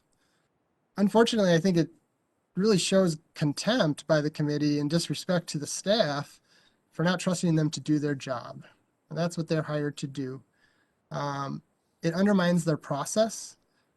We don't do this for any other department in our county. So to take these, simple administrative tasks and to shift that over to the committee, it just seems very unwise. As we can see, if we're going to have special exceptions for, placing certain parcels within or without the boundary of some of these models, it allows for favoritism. We have one exception, they made an exception to remove the Feltz Dairy Farm out of one of the flow models. The committee since rescinded that because they saw that their decision showed favoritism, and it probably wasn't a legal decision. I'm grateful that they rescinded that, but I'm really curious why they would ever make that exception in the first place.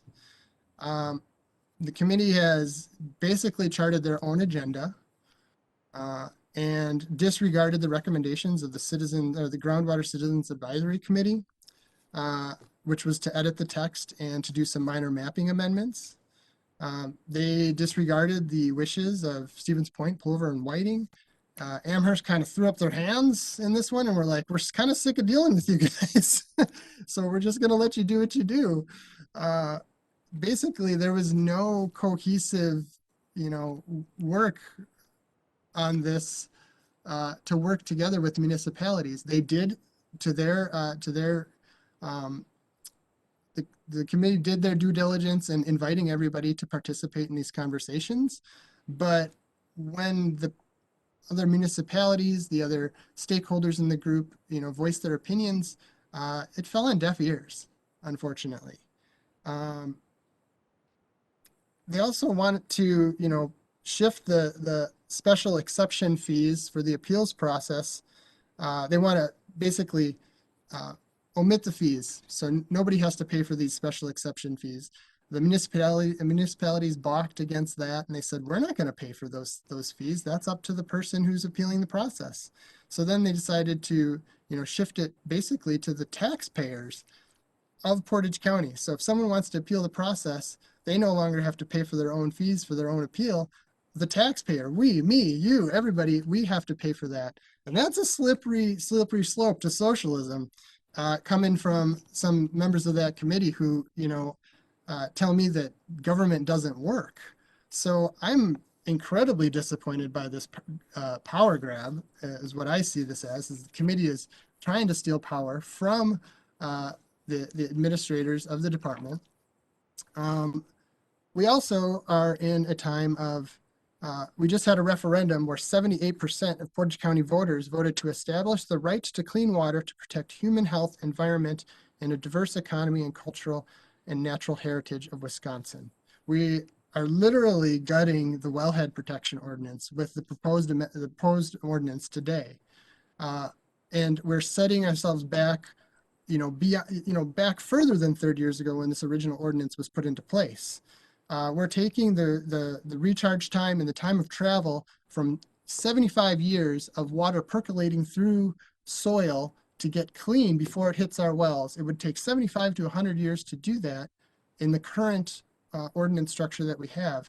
And they are minimizing it to a 20-year time of travel period, which means there is greater potential for more contamination in municipal wells and the surrounding communities or surrounding parcels that are now within city limits. So this is also going to affect private land owners and private well owners to have the potential for contaminated wells. And we do not need to move forward in this. As we know, Portage County has some of the highest nitrate contamination in our state. And doing something like this would set us back. By going with this proposed ordinance, we're going to affect the drinking water of more, probably around 42,000 people just in the municipalities alone, potentially even more. This ordinance is Swiss cheese. We need to really get this back to the committee to do the work that they needed to do. I know it's not an easy task, but we need to take into consideration the citizens or the Groundwater Citizens Advisory Committee's wishes, the wishes of the municipalities, and actually get something on that works for everybody and protects groundwater, not for one generation or two generations, but for many, many, many generations to come. This is not diligent enough. If anybody has any questions, I'd be happy to entertain them, but I'm really hoping that the committee can discuss this further as to what they're thinking with this, because I feel like it's inadequate. Thank you. Supervisor Johnson. Thank you, Mr. Chair, and echo the concerns that have been stated already, but I want to underscore the comments of Director Joel Lemke. For those who don't know, he didn't properly provide his credentials. He is, of course, our director of our water utility, sewer utility, transportation utilities, a very valuable member of the Stevens Point government team. He and Director Kronowski, our community development director, contacted me a bit earlier about their concerns. I think what we have here is a lot of work. There's clearly a lot of work gone into this, a lot of discussion, a lot of thought. And I think what might be best is to have this go back, because Stevens Point, of course, will be taking the actions necessary, as Director Lemke indicated. I suspect the other municipal water suppliers will be looking at their extraterritorial opportunities as well. And I remember having a conversation, Supervisor Moresi had mentioned Amherst, and I was in a casual conversation with President Juris from the village of Amherst, and he said, we have to protect our municipal water source. It's not only what delivers water to our families, but it's our economic driver. And so I think it may be best to have some additional conversations about those municipal water sources, jurisdictional rights, and ways to address those so we have some better interface. So anyone who represents, in my opinion, the city of Stevens Point, village of Plover, Whiting, or the village of Amherst should probably also consider thinking of voting in opposition to the motion as it stands, and then consider sending it back to committee for additional work. Thank you. We had Supervisor Matt Jakowski. Thank you, Mr. Chair. Supervisor Moresi made a false statement, or excuse me, Supervisor Rakowski said that Supervisor Moresi made a false statement. Can you expand on that for us, Supervisor Rakowski? There was a motion made, and I asked staff to put it together before it went to county board, so the committee could see what it looked like regarding the Phelps property. Upon seeing it, I did not feel it was anything that the committee wanted to send forward, and I asked for it to be brought back to committee for additional discussion. And if I may expand on that, Mr. Chair, I believe the town of Plover had asked Chair Rakowski to look at that. Yes, not the committee itself. The township of Plover asked Chair Rakowski to look at that. Thank you. My next question, or my next statement, I guess. I didn't really appreciate the Phelps family farm being thrown under the bus as a bad apple, a bad operation. A lot of us have been to that operation. They're a class operation. It was insinuated that they are a bad operation. I just had to get that out there. Next question I have, and I guess this would probably be for Director Schuler. Anything in this ordinance is unenforceable within the village or city limits for all these, is that correct? As stated in the ordinance, it only applies to the unincorporated areas. It only applies to the unincorporated areas. I guess Director Schuler, you'd probably know this next question. Has the city of Stevens Point, when the ordinance that sits in front of us, or the old ordinance been in, has the city of Stevens Point allowed prohibited uses in any of the overlay districts? Could you clarify your question? Because they can't allow. They wouldn't allow a use. Jeff, can you get up to the podium, please, so the people at home can hear you? Thank you. Thank you. I guess to clarify my response, the county's ordinance applies to areas outside of the corporate limits. And the city projects would only take place within the city limits where their ordinance would apply. So if an area was annexed, our wellhead protection ordinance would no longer apply and the cities would apply. And it could very well be that they have different requirements for that piece of property. Okay, so there could be instances, the one that I hear about all the time is that the city of Stevens Point allowed a gas station or multiple gas stations in an overlay district where the county could not allow them.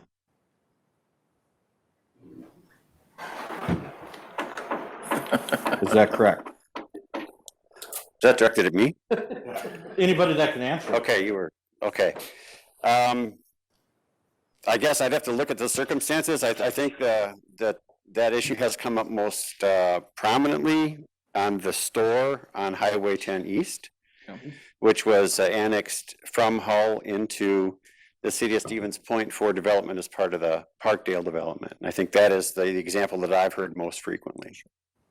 And that would have been prohibited if it was in the town of Hull, if the city had not annexed it. To the best of my recollection, yes. Okay. So the city wants the county to protect their groundwater, but it kind of seems to me like in that situation, the city didn't want to protect their own water. It was all about the dollars. Supervisor Rakowski, did you have a comment too?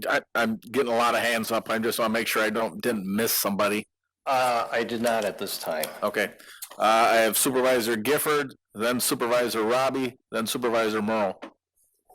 Yeah, Ed, just a real general question, and anyone on the committee or more than one could answer maybe. When I opened my packet and looked through this, I said, wow, there's a whole lot of red text and a whole lot of stuff been struck, and it made me start wondering, what's the source of all these changes? So my question is this: were there either organized associations of economic entities, that is business associations, lobbying this committee for these changes? For example, I would say you have the Dairy Business Association, you have the Potato and Vegetable Growers Association, you have the Farm Bureau. These are very large organizations of very large economic entities. Or were there very large entities of their own just within the county who were lobbying hard for these changes? If anybody can answer or just ignore me if you want, I don't care. Supervisor Rakowski, please. I can speak for myself. I was not contacted by anybody. If you look at a lot of these, what looks like reds or cross out of changes is when you start to move things in the document, everything moves, everything gets crossed and moved to another spot. It's not necessarily all of this is changed or eliminated. And Mr. Chair, if I may add to that, I personally was contacted by no big business. Back away from the mic, please. You're reverberating back at home. Back up. It's pretty sensitive. Back up more, Barry. Tax-paying landowners is the only people that I was contacted by. Thank you. Mr. Gifford? Thank you. Okay. Supervisor Robbie, then Supervisor Morrow. I just want to thank the committee for their hard work. This has been 3 years of work, and I'm sure that there's a complex issue. And my understanding is that everyone went at the work with good intent. It sounds like from the feedback we've received tonight is that there are a lot of good things that came out of the committee that have universal approval. It also sounds like there's some areas that we could go back and maybe look at again, because there's been legitimate concerns brought up tonight that I'm sure the committee would like to address. So I would like to see this go back to committee in a friendly way and to have discussions upon those points that have been brought up and see if we can bring it back closer to finding some agreement across the board with it. But I do want to thank them. I know how hard it is to put so much work into it, and you have a lot of people looking over shoulders, and it's difficult. So I don't want to take that away from them, but I would like the committee to take another look at it and see if we can get closer to some sort of agreement. Thank you. Supervisor Morrow. Thank you, Al. I realize, like, this doesn't make any sense to me either, and I'm on the committee, and I put the motion to approve it. It's really difficult to appreciate when you are in Point, why people outside of Point have a differing view. You know, and they have more of a vested interest in their land use. They're using their land much differently than people in the city are. And so I just think it's difficult because it's hard to, I mean, those people have a say as much as the people in the city have a say. It's just, it seems very harsh. It's like, well, why don't they care what they do? But they don't see it that way. They're trying to protect their industry, their business, their farm. And it's just, they're looking at it in a totally different way. And it's taken me years to sit in these meetings and appreciate that you could have a very legitimate opposite point of view. It looks to us like you don't care about the water, you don't care about this, you don't care about that, but that's really not it. They're just trying to protect their living, their business, their future, just like we're looking at it on the other way. Sorry if that doesn't make a lot of sense, but this was finally a consensus that we could agree on. This is not going to get a whole lot better going back to committee. This has gone on months and months. It goes nowhere. And it's difficult to appreciate, like, the town of Plover's animosity against planning and zoning, committee members that have animosity against the staff, but it's a real conflict. And this was a agreed upon consensus. And I think that Larry especially finally kind of recognized that we were really at a stalemate and this was the best consensus. So it's like, it's not like I think anyone that's making the comments, I think it's completely true. But I think that there's a lot of other people in the county with different interests that are looking at this in a totally different way. And it's hard to respect their side of it when you live in Point. Supervisor Splinter. I just want to say that I've been on the committee for the last 3 years, and this subject probably has been on a majority of our meetings. And we've opened it up to the public. The municipalities have had, you know, more than, we weren't shy about taking input from anybody that attended.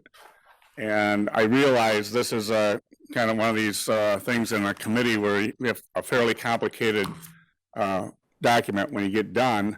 But as Julie said, after many meetings and many chances of the public to give our input, whatever, and we got a consensus, we could, if we take this back to committee, you're just probably going to end up squeezing this and squeezing that, and you're never going to get it to where everyone is happy with it.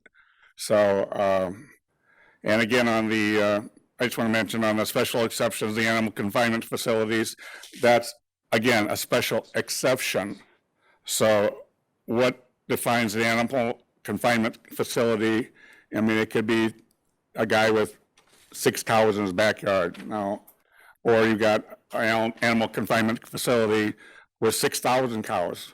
So that's why it was an exception, as far as I understand, is that we take it on a case-by-case basis. And finally, I was not lobbied by anyone. And with all the water controversies that were out in the town of Hull, which I represent, I was actually amazed that I didn't get any feedback from any of the town of Hull board or the chairman out there, who was pretty vocal about everything, and they were pretty happy with it. So, and if that town hall chairman's happy, that means pretty much, I mean, there's, again, you can keep squeezing this until it's going to come out one side and somebody else is going to be out at the other, but this at least gives us, after 36 meetings at least, a consensus to move forward. And it's a and from what I understand, it's a basis to move forward. It's a living document. It can always be tweaked as we go down the line and discussed a little bit by little bit. What we have here is, a lot of red additions and deletions, and it looks confusing, but we wanted these presented to the board so they can see what's coming out and what's going in, rather than just create a document and you will never figure out what happened. So we've been open, above board, open to the public, open to the municipalities' input for the past 3 years. And again, most of the board that it's on now, has been on there for the last 3 years. And we came down to where we felt this was a good consensus for the general board to approve and then move forward. It can always be looked at and tweaked at any future planning and zoning. We can bring it back up and take a look at the concerns of people here or at home. So thank you very much. Anybody else? Supervisor Medine and Supervisor Neville. Maybe I could address this to Mr. Net, help us out a little bit. District B, which is second most restricted district, currently appears to be just barely beyond the municipal limits of the owner of the well. And now with this, it seems to expand out quite a bit into beyond that. That seems to be the largest effect that I'm seeing. So I think that the committee bit the bullet pretty good to go out. And but he addressed well number 11, which I see the greatest change in restrictive. Maybe you could help me out with that. What I'm missing? If I may, yeah. Yes. So actually, that's one of the, at least for the city of Stevens Point, that was one of the biggest reasons to give some change consideration, was because well 11 is not represented in the yellow line, which represents current District B. This polygon was for the municipal well field that existed prior to well 11, so it's not even included in there. So the city adopted changes to the ordinance back in probably 2012, or maybe even sooner, before the well went online, and they weren't reflected here in the county's plan. But I must be missing something, because the map seems to indicate that it extends all the way out, the District B, all the way out into the good share of the entire recharge area. So you're talking about the shaded area then? The proposed not existing? Yeah. Yeah, right. So the protection there, yeah, I see what you're seeing. And it's inadequate? Well, are you wondering kind of what changes we would propose from a municipal perspective? No, we asked if it was inadequate. Well, let me tell you this. This is a matter of we know what we know, but we don't know what we don't know, right?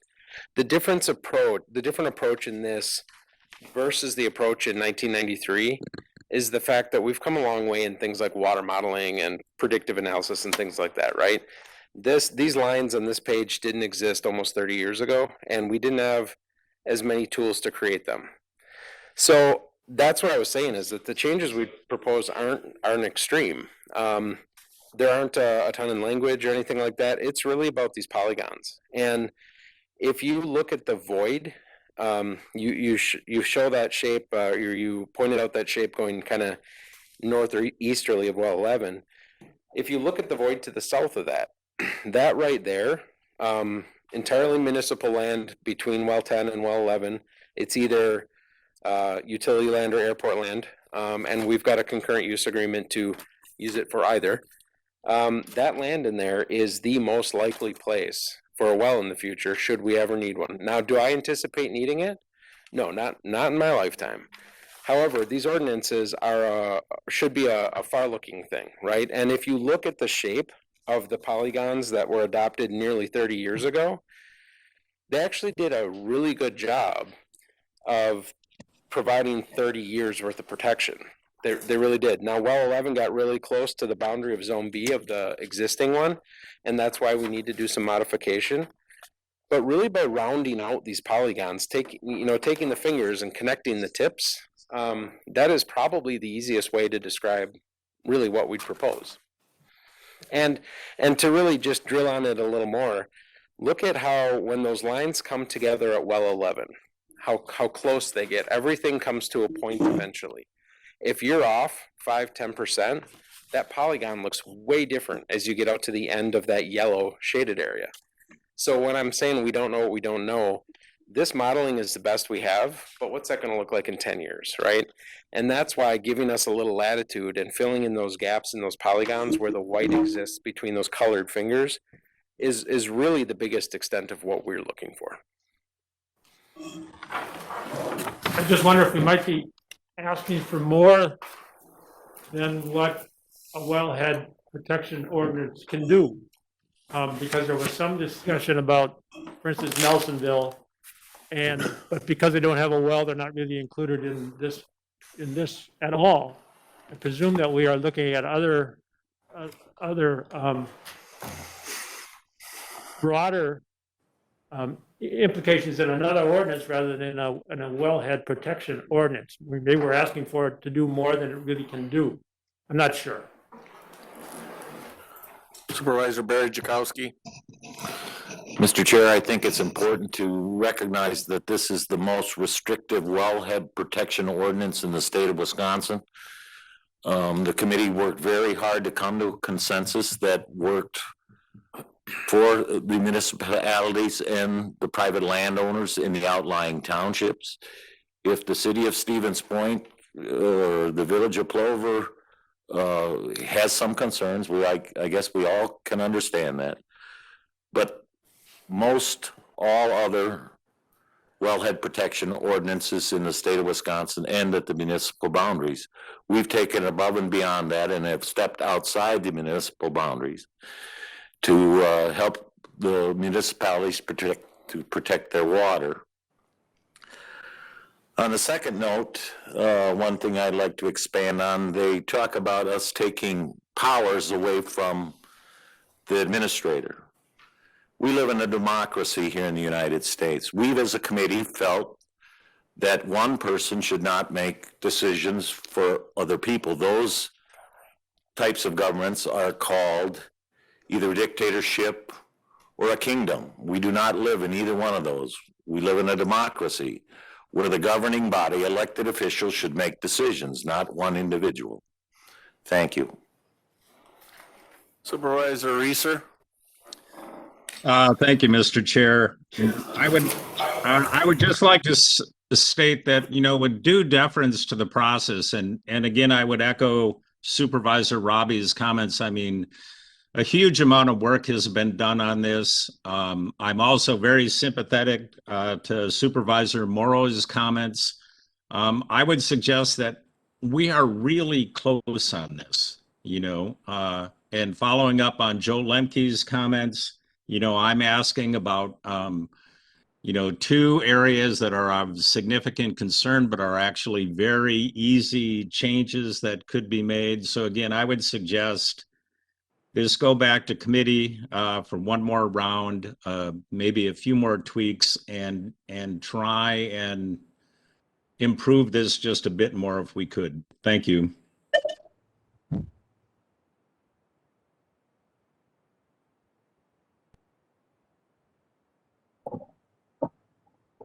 Supervisor Reeser said, I think it's worth taking this back to the committee to see if we can do some of the changing that may not be major, but it's better for it to happen now before this is enacted than to put it off. And I think the points that have been brought up, especially Mr. Lemke's points, should be looked at again and to see if we can come up with something that's a little better. Thank you. Supervisor Matt Jakowski, then Supervisor Moresi. Mr. Chair, I would actually ask to call the question. A yes vote would mean to move this forward and onto an ordinance that is enforceable, that's in place for the people of Amherst, the people of Junction City that have no ordinance in place at this moment. A no vote will send it back to committee. It's as simple as that. Second, I would agree. Make that a motion. I just have to call the question. It's not a motion. That's up to the I chair. believe a no vote would kill it. We wouldn't Therefore, have, sending it back to we committee. wouldn't have an ordinance unless, There's one in place, Mr. Chair. There's an ordinance in place right now, Mr. Chair. okay. Supervisor Moresi, short, please. I will. Thank you, Mr. Chair. I'll keep it very short. Thank you, Supervisor Rakowski, for pointing out my confusion with the felt styrofoam thing. My apology. And thank you, Supervisor Machikowski, for pointing out. I wasn't singling out felt styrofoam. I was just using the example that was listed in the memo. And don't get me wrong, I love me some felt styrofoam. Every time I drive by, stop in and get myself a snack. They're a great place, good family-owned business, and we need to be supporting more businesses like that. And with that, I think we should answer the question at hand. Thank you very much. Supervisor Dodge. As I look at the current map, my district of the town of Sharon and the town of Stockton, and the majority is in Zone C. So when I looked at what the committee had done, I thought they had put a lot of time into time of travel and all of that to be a little more realistic. As I remember the first ordinance, Zone C ran all the way out to the Portage County landfill on Double Q. Then as they started doing groundwater monitoring, they found, I believe, that a lot of the flow in that area, which is a groundwater divide, went toward Amherst. So they decided to set the boundary at County K, which, as you can see, is the majority of Zone C. I really don't believe that that's fair to the property owners in that area. So I appreciate Supervisor Morrow's comments. I can understand the city's concern and the other entities, and I guess I would vote to send this back to look a little closer at the time of travel and a more realistic picture for the future. But it should not look like anything like the current map when it comes back. So that's my comment.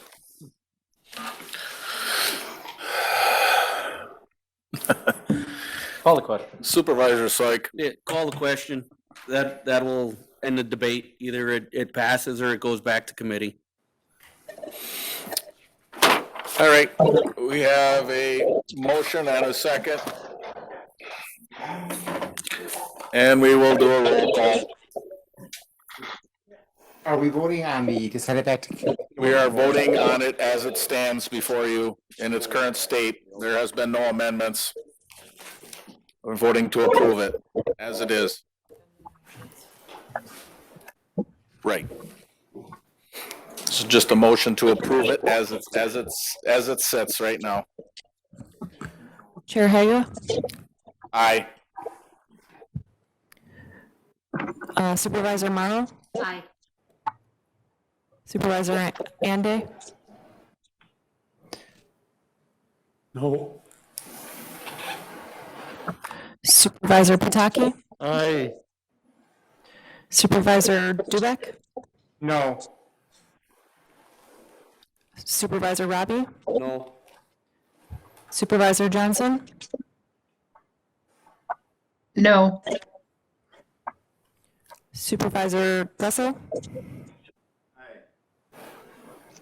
Supervisor Reeser? We didn't hear you. So, yeah, a thumb up or a thumb down?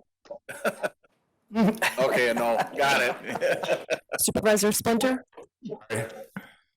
Supervisor Dodge? No. Supervisor Machikowski? Yes. Supervisor Jankowski? No. Supervisor Barry Jakowski? Aye. Supervisor Soik? Aye.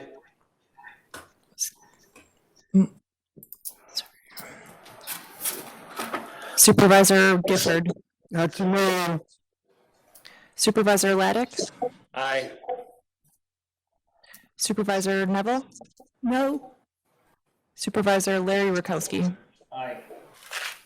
Supervisor Zastro, No. Supervisor Martinson, No. Supervisor Medine,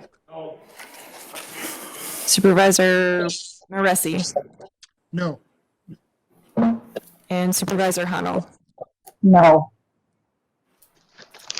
Okay, Can you mute some of those at home, Lee?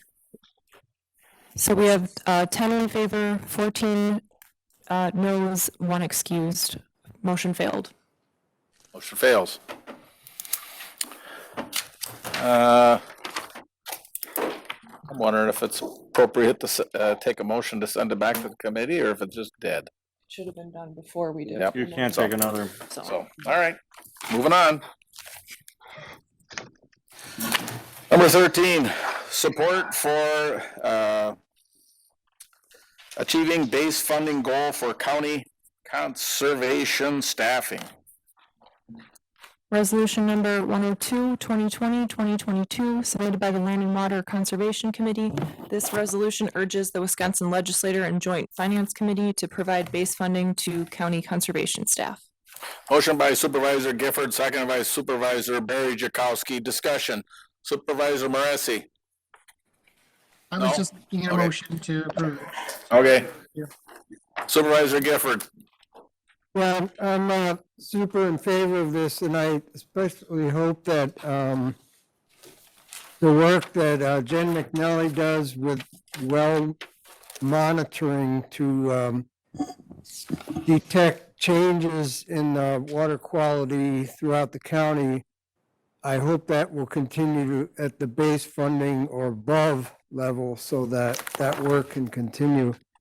Because if we're going to set a certain standard of water quality and say, okay, this is our gold standard, where we're at right now is our gold standard, then we better be monitoring these municipal and personal wells to make sure the gold standard isn't deteriorating on us. Thank you.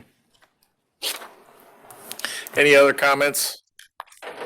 We have a motion and a second. All those in favor with aye? I had Aye. hand up. Opposed? Motion carries. Melissa. Supervisor Johnson, you wanted to say something? I'm sorry. Yeah, the motion passed. I was going to amend it, but I'll just mention instead, if I'm allowed that latitude, that Yes. the money that funds the conservation grants to counties comes from a fund called the Environmental Management Account. The Environmental Management Account is paid for about 80% by Wisconsin landfills, a fee we charge at landfills. It's a tax basically on your disposal. And that funds not only conservation grants, but it also funds recycling programs. So while we all want to fund our conservation programs, please know that this also impacts recycling programs, and I just wanted to make everybody aware of that.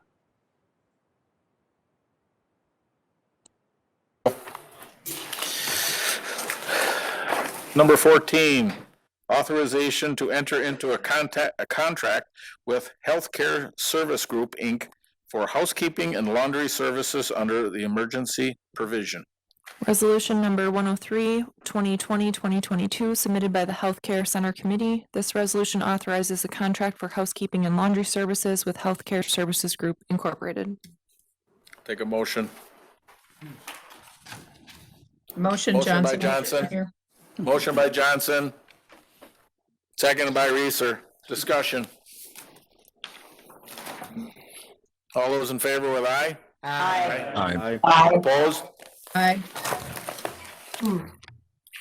You're opposing it, Supervisor Johnson? Make sure it's late. No, I said aye. Okay. I said aye. It was a little delayed, so I was just unsure. Well, Mr. Chair, you're trying to move things along, so sometimes, you know, I might get cut off, so. Yeah, no, there's a little bit of a delay feed on you, so that one was a little later, so I'm just checking, clarify. So we have no one voting no. When we cut, they call a question? Okay. Good. Motion passes. Number 15, owner's claim for damages to animals. Resolution number 104, 2020, 2022, submitted by the Agriculture and Extension Education Committee. This resolution authorizes the dog claim to be paid. Motion by Supervisor Robbie, seconded by Supervisor Gussel. Discussion. Supervisor Syke. I don't have any discussion, I just have some questions. I was looking at this earlier. How do we know it was dogs and not some other coyote or wolf or something like that? And I only ask because I wasn't even aware of this program, which I apologize for. So it's just a question. I know that the few years that I was on some of these other committees, that the people that track animals for us for the county and that has animal control can tell by how an animal is destroyed. But I can handle that. Wildlife Services determination, it's they can tell you by the way the animal has been destroyed or killed by the other ones. But Supervisor Matt Jakowski. And Supervisor Syke, I'll give you a quick 10-cent education here. Don't get 'cause that's too about all gory. mine's worth. Number one, it was invested by U.S. Fish and Wildlife Service. An agent from the U.S. Fish and Wildlife Service comes out because that was one of their first thoughts that, hey, this is a wolf or this is a coyote kill, which would be a different pot of money that the damage would come from.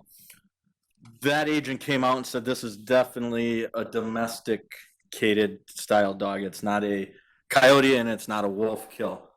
Then where the money comes from for this program was set up, and that's where there's a dog license. Dog license fees go into a pool of money, and when that pool of money is there, they're used to pay dog indemnity claims. And that's where the money comes from to pay this. If we have a great year, and which most years are, I think this is the first claim I've seen while I was on county board. I know there was one just prior to that for some llamas one time, but you have a great year like this. That money from the dog licenses then goes to help fund the Humane Society. After if it's not used for dog indemnity claims, it goes to fund the Humane Society. On a separate note, there's crop damage too. And I'm a city folk, I don't know the difference, but I didn't realize that bears will wreck acres of cornfield by rolling in it. I did not know that. But Thank you, Supervisor Kowski. I think that was worth at least 2 bits. Okay. Well, 25 cents, yeah. I've got I see in the description, it says 2 dairy goats killed by dogs, owner of dogs known. Unknown, doesn't it say? That's known. So I was just curious if, Sheriff, and this came up with the 2 llamas way back when, where, there's no fines, there's nothing to do when someone else's animals do damage to someone else's property. We don't have an ordinance or anything like that, Sheriff? I see you sitting back there. You can come up to the podium, I'd like to ask you a question. I'm just curious, do we have anything that's on the books for this or that you're aware of? If you don't know, that's fine too. I don't want to put you on the spot, but now that I already have. Yeah? Yeah. Okay, thanks for that thorough description. Okay, I'm going to ask you to elaborate a little bit more on that then, yeah. Mr. Chair, I'm not sure if that's not a typo, because if you go to the official claim form, It says unknown. it says unknown, so Okay. that might have been a typo. Okay. I don't know this case, but if there was a known person, it'd be cited and then through courts would be restitution, so. So it has to be unknown. Yeah, okay. Thank you. I know when it came through committee, Mr. Chair, it said unknown. Okay. We've talked about this. I will amend my motion to have it state unknown. Seconded by Supervisor Robbie. Any other discussion on the amendment so Matt, was that just an amendment?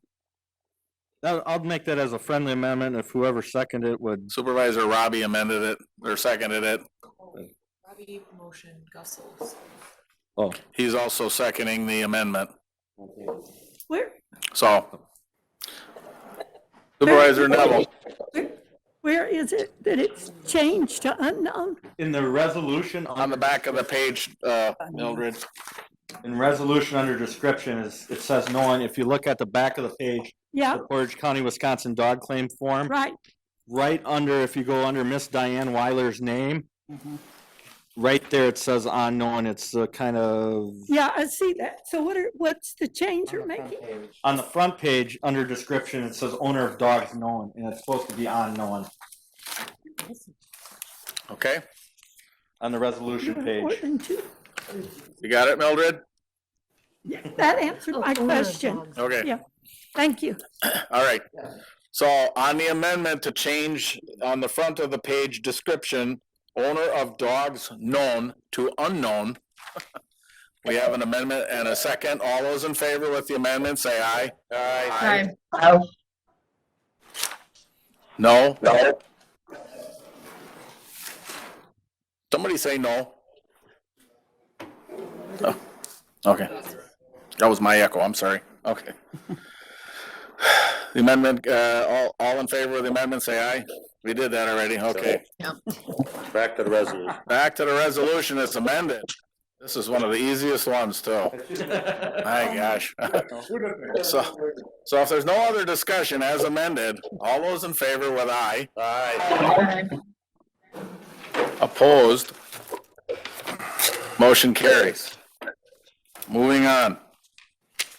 Number 6, revision to Portage County Code of Ordinance, Section 4.7, solid waste, and 4.8, recycling. Resolution number 105, 2020, 2022, submitted by the Solid Waste Management Board. This resolution amends Portage County Code of Ordinances, Section 4.7, solid waste, and 4.8, recycling. We did find some scrivener's errors when we were reviewing the ordinance language, and if it's acceptable to the board, we will go ahead and make changes. There were various areas that the Wisconsin statute, so whether it said WISSTAT or Wisconsin State Chapter or Statute Chapter such and such, there were various spelling errors in different ways that they were referenced, so we will just make those consistent throughout the document. And then the other error was, there was, actually, no, that takes care of them. Okay. Oh, no, there was one more. It was on my next page.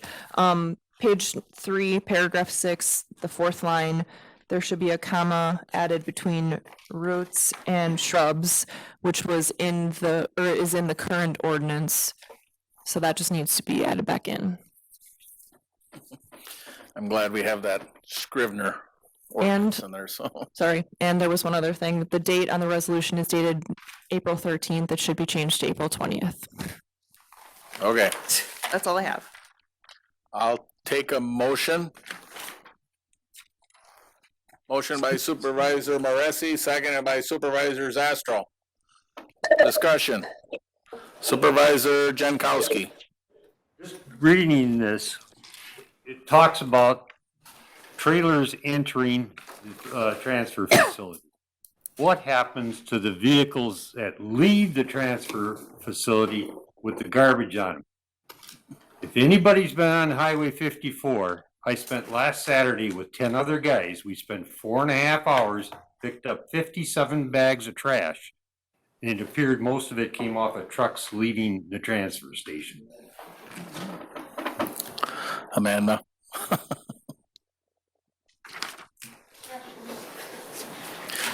I'd actually reached out and talked to our,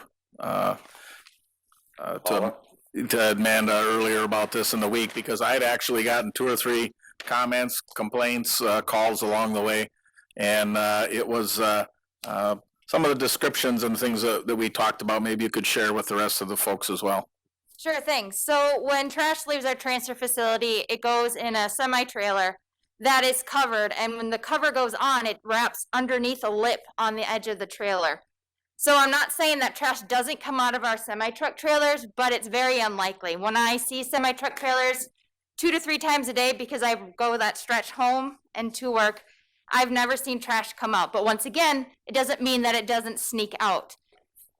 It's When I spoke with our operator of the facility, Michelson and Sons, and when I spoke with Waste Management, Advanced Disposal, who owns the landfill, we all kind of came to the same conclusion that we think and we feel that most of the trash that is on that highway is coming from roll-off containers that are overfilled. It's not necessarily coming from our transfer trailers. Because if you ever see a roll-off trailer, they've got some pretty shabby looking covers on them at times, and if they're overfilled, those covers do not do anything. And so the landfill's aware of it. They have told me that they will speak to their drivers to make sure that their covers are in place, that when they're doing the residential route on that area, that the drivers are not driving and compacting the trash. They're compacting the trash before they go to the next house. They're not driving and dumping the trash into their trucks. They should be doing it at that house and then moving on to the next one. So we're all aware of it. Michelson and Son, once again, they're going to keep doing their checks. They do check their loads before they leave our facility. If you're ever out there, you can see them climbing up on top of their trucks to verify that they are wrapped and covered. One of the phone calls that I had gotten was an individual that said he was heading towards Rapids and he was following a garbage truck, and he was in the left lane, the garbage truck was in the right lane, and a 2x4 had come off the top of it. He was just glad he was in the other lane, but one of the reasons that called him, but also he had noticed garbage as he was speeding up, leaving some of the trucks and things. And there's I'm not fully versed in this, but I believe there's a camera in there that sees the compactor that pushes it in there, but it's not airtight or completely foolproof to say that a piece of garbage or something could get on the other side of that. So Supervisor Soik. Just looking for clarification. So you're saying it's coming from the garbage trucks from the village of Plover or the town of Plover as they're picking up residents? No, so there is a residential route between the village of Plover and Byron, and that's where most of the trash is found. And so there are garbage trucks that go down that route, but there's also roll-off containers. So if you ever do a roofing project at your house, you get a roll-off container. Yep. And so even coming into our facility, there's a lot of roll-off containers that are overfilled, and those tarps, they don't do anything for the sides. So when they're overfilled, trash is coming out from the sides. And that's kind of the conclusion that the three mines we've been seeing coming into our facility and the landfill has seen coming into their facility. And then over the winter, I know that I've gone on Highway B going towards Arnott, and there was one individual out there picking up stuff. I noticed he didn't have a vest on. If I would have had one, I would have stopped and given it to him. But every 300 feet, there was a small black trash bag along Highway B there, and this person was just out there picking it up. So, anybody else have any comments or concerns? Supervisor Medine.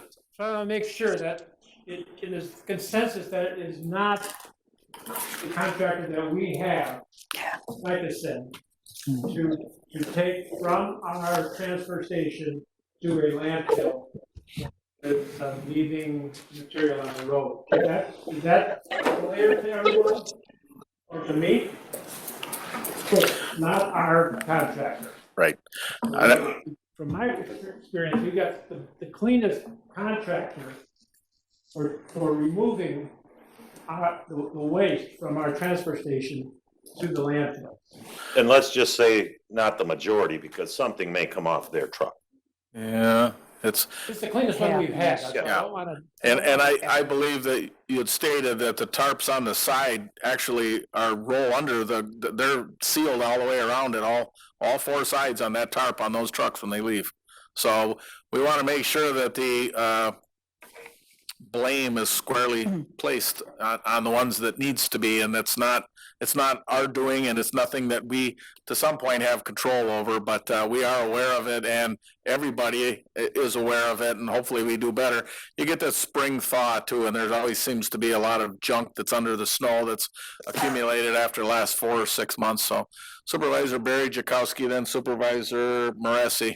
Just quickly, I would like to thank not only Supervisor Jankowski, but everybody who's did highway cleanup this spring. My heart goes out to those people and my hat goes off, and a special thank you to the people who take the time to do that. We have a woman in our neighborhood goes for a run every morning, and she cleans Highway D from 6 to 54 every single day. Supervisor Moresi. I just want, thank you, Mr. Chair. I just wanted to say that the goal of this ordinance is just to keep Portage County's highways and roads beautiful. Try to keep the garbage off, preventative maintenance first.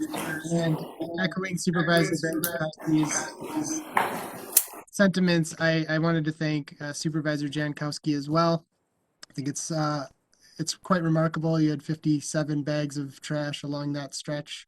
And thank you for that. And all the people out there are picking up trash right now. It's vital, and we're grateful for everyone pitching in. So thank you very much. Supervisor Honnold.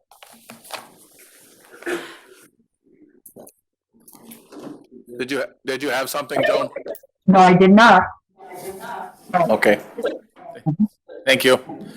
If there's no further discussion, we have a motion and a second. All those in favor with aye? Aye. Opposed? Motion carries. Take a motion to adjourn. Motion by Supervisor Laddick, seconded by Supervisor Dubek. All those in favor with aye? Aye. Opposed? We're adjourned. Thank you, everybody.